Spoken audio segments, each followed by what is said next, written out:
Welcome to your Daily 5 for Wednesday, September 6th, 2023.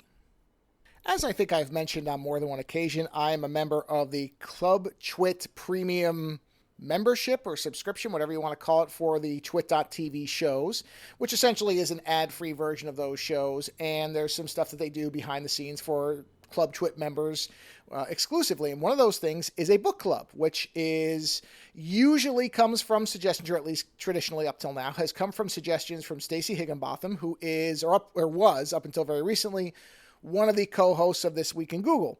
And while she is no longer podcasting right now because she's taken a new job, she is still doing the book club, at least for this foreseeable future. And the book that had won the vote for the event that was held last week is called Translation State by Anne Leckie, I believe is how it's supposed to be pronounced. And this is a book, I will read the description just to give a brief synopsis. Description is: the mystery of a missing translator sets 3 lives on a collision course that will have a ripple effect across the stars. Now, that's a very broad explanation, and apparently from what I understand of the discussion and what was said, this is a book that is part of a larger series of books about this universe, but it is not one that requires reading any of those other books, and I have not. I've only read this one. As far as I know, this is the only Anne Leckie book I've ever read.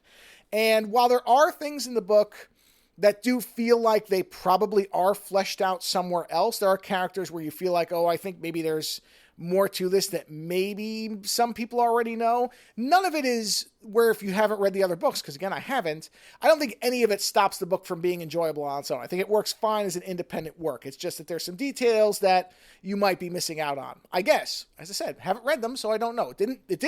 I never felt lost in this book in terms of the narrative, the who people were, what they were doing, the universe at large. I never felt like any of that was missing. I was fine with that. Where you might get tripped up a bit in the beginning is this is a book that is largely about identity. And so there are identities and pronouns and descriptions that are made up in the book that sometimes veer very close in their spelling to normal English words for pronouns, descriptions, that type of thing. So for a while, I wasn't sure if my Kindle book was actually mistranslated, because that does happen with Kindle. You'll get books that have misspellings or things that are strangely spaced.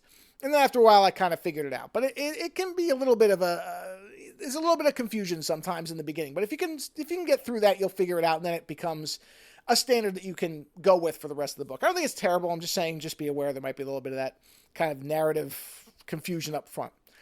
Now, this is a book, I've described many movies that I talk about as 50-50 movies, where there's as much good as there is bad.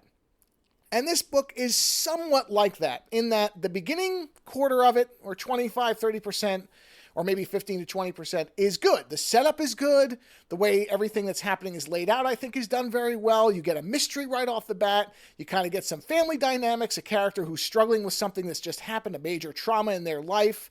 And that's all really good. And then once the character gets into, I guess, space or wherever they go, and starts their investigation, things slow down and get a little bit muddled for a while. So the middle of this book, there were a couple of times where I wasn't sure if I was going to finish it. But I thought, no, stick with it. I want to see this thing through. I don't like stopping books. The same way I don't really like stopping movies unless I feel like they're actually actively being cruel or insulting me or something like that. It's rare when that happens. This book came nowhere near that.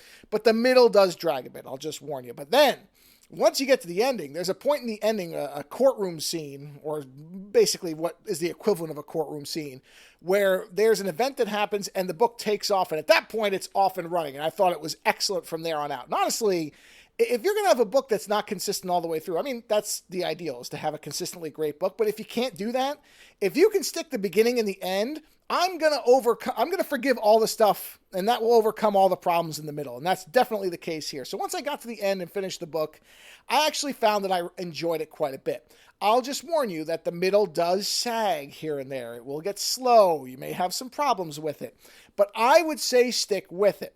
I think, and read the longer synopsis. I'm not going to read a 4-page synopsis, but read the longer description that I'll link to here. And if it sounds at all interesting, try it out, read it, because I think it is worth it in the end. I'm not going to say it's a great book, but I had a good time with it. I found it was interesting.